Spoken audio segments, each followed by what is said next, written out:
God allowed me to bury my sister, my father, and today, my beloved mom.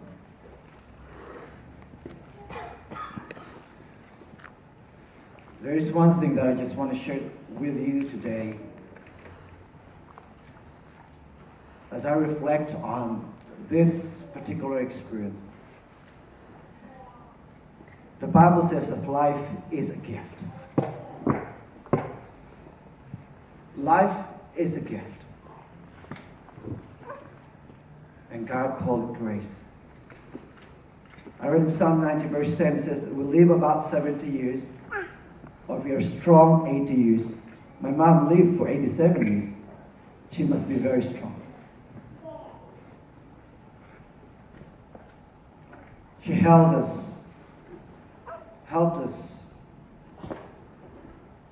I remember this one situation in my life that, when I was a young person, I broke almost every part of my body, every bone in my body. I was climbing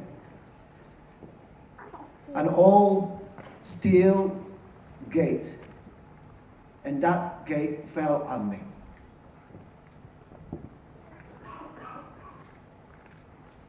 My leg was broken.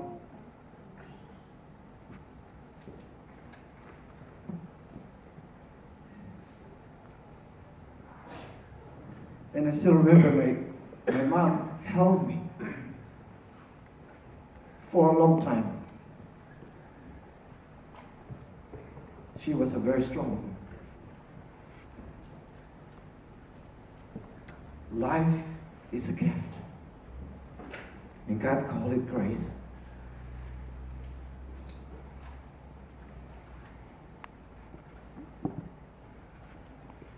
My mother is a wonderful person.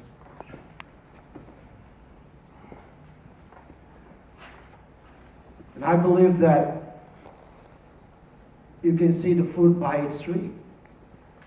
And I believe that a lot of us, including myself, I've learned from my mom.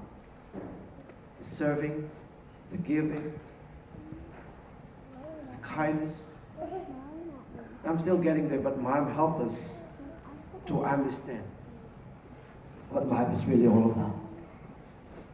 Lamentations chapter 3 verse 20 to 23 says, I remember all my troubles and I'm very sad. But then I think about this, and then I have hope. I have hope. The people of God realize that life is a gift. When you wake up in the morning, your life is already a gift. But why? Because the Bible says that we are still alive because of the Lord's faithful love never ends.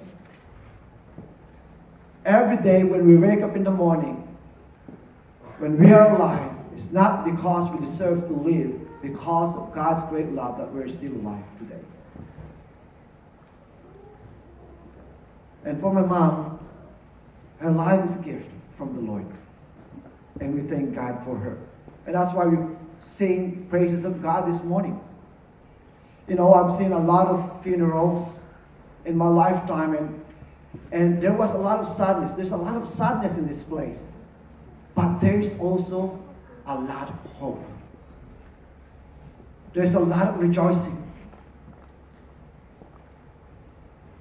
Because our hope is in God. The Lord's faithful love never ends. In 2 Corinthians chapter 12, verse 9, the Lord said to Paul, my grace is all that you need.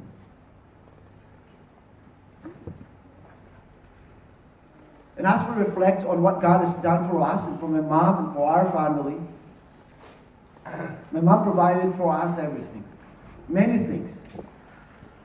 But it is the grace of God that we all need. The love of God that was expressed through my mom every day, all her life. And the great thing about this grace is that grace is not actually just a word, it is a person.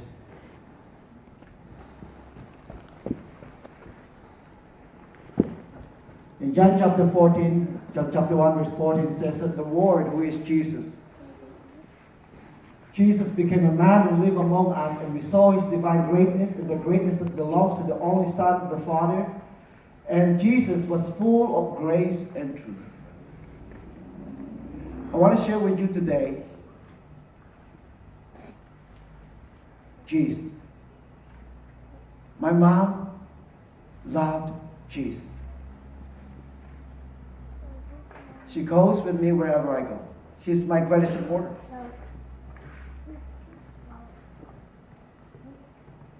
Wherever I go to another church, she will be there. She loves Jesus because Jesus is grace.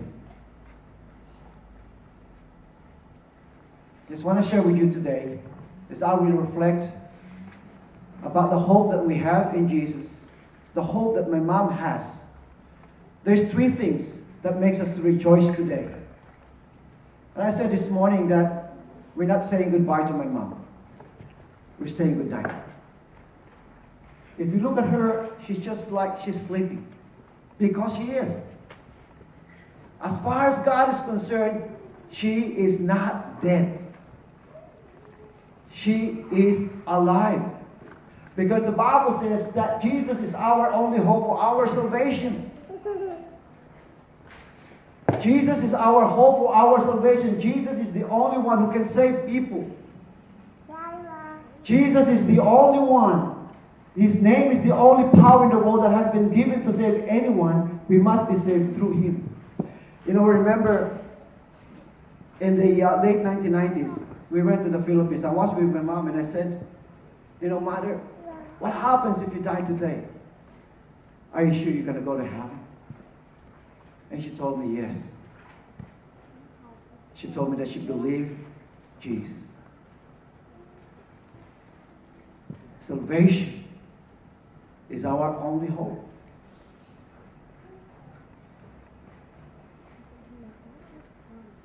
What a profit of man if he gains the whole world, his own soul. What good is it for us to have everything in this life? My mom lived a great life. There's no questions about that. But the great thing about my mom is I know that she believed in Jesus and she had received salvation in Jesus. And that is the only hope that we have. Jesus says, I am the way, I am the truth, I am the life. No one comes to the Father except through me. Our hope in Jesus is our salvation. The second is that Jesus is our only hope for our life significance. You know, my mom is very happy. She finds enjoyment in life. And I believe that one of the reasons is simply because she was able to fulfill the purposes of God in her life. See, the Bible says is that we have a creator. Our creator is Jesus. In Colossians chapter 1 verse 16 it says, through his power all things were made, things in heaven and earth, seen and not seen, all spiritual rulers, Lord, powers and authorities, and everything was made through Jesus. That's him. But not only that, everything was made for him. Jesus is the reason for our existence. And I know that my mom loved Jesus and she served Jesus and she wants to do whatever Jesus wants her to do. And that is serving her children, her grandchildren, her great-grandchildren. She served like there's no tomorrow. She gives generously. She gives and forgives. I watched my mom many times from afar and listening to her voice and what she's going to say. No bad thoughts against somebody. Kindness after kindness. My kids would go and I would say, you know, Mother, can you look after Jonathan, Jara? And she was always very frail, you know, she's not walking very fast. And she would cook them, you know, egg and seafood and whatever it is. And that's who she was. She reflects the image of Jesus, the one who serves. Because her hope is found in Jesus. That brings her significance. Thirdly, Jesus is our only hope for our life souvenir. We have salvation in Jesus. We have significance in Jesus. We have souvenir in Jesus. And I love about this because I studied this particular part in the scriptures, and I watch my mom and I watch a lot of people, and it says, Jesus, don't save treasures for yourselves on earth. Moths and rats will destroy them. The thieves can break into your house and steal them. Instead, save your treasures in heaven where they cannot be destroyed by moth and rust, and where thieves cannot break in and steal them. Your heart will be where your treasure is. Let me tell you something about my mom. My mom did not die broke. She doesn't have much money. You know why? Because she died empty. She gave away everything she's got. She gave away everything she's got.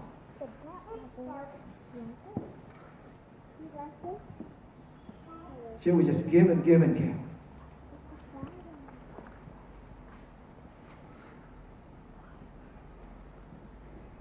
She's the most generous person I know.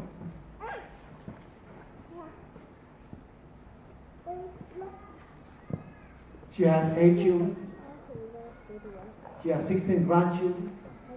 And she has 14 great-grandchildren. Plus all the in-laws. There are about more than 50 Roberto clan here in Sydney. My mom just gives and gives and gives.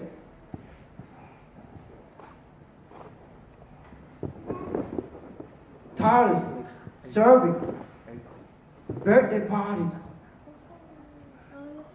She has invested for eternity. And I know that in every one of us, her children, grandchildren, great-grandchildren, there is a seed that she planted in our hearts, in our minds.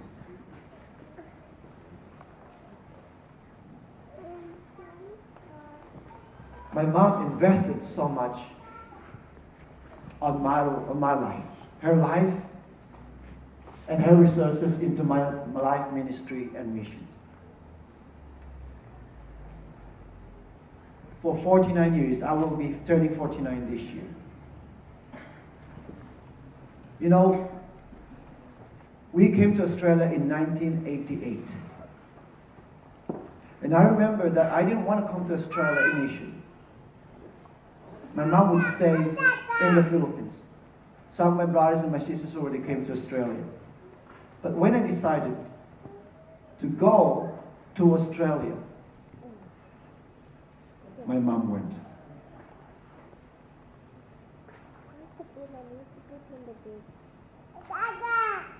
She went with me.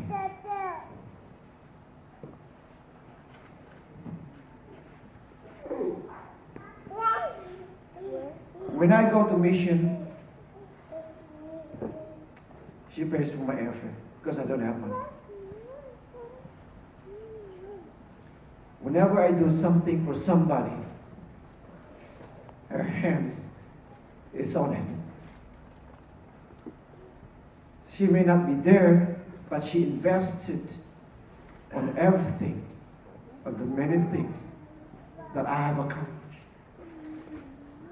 You will see some of those people that baptized in the Philippines and some of the people that I shared, she was there.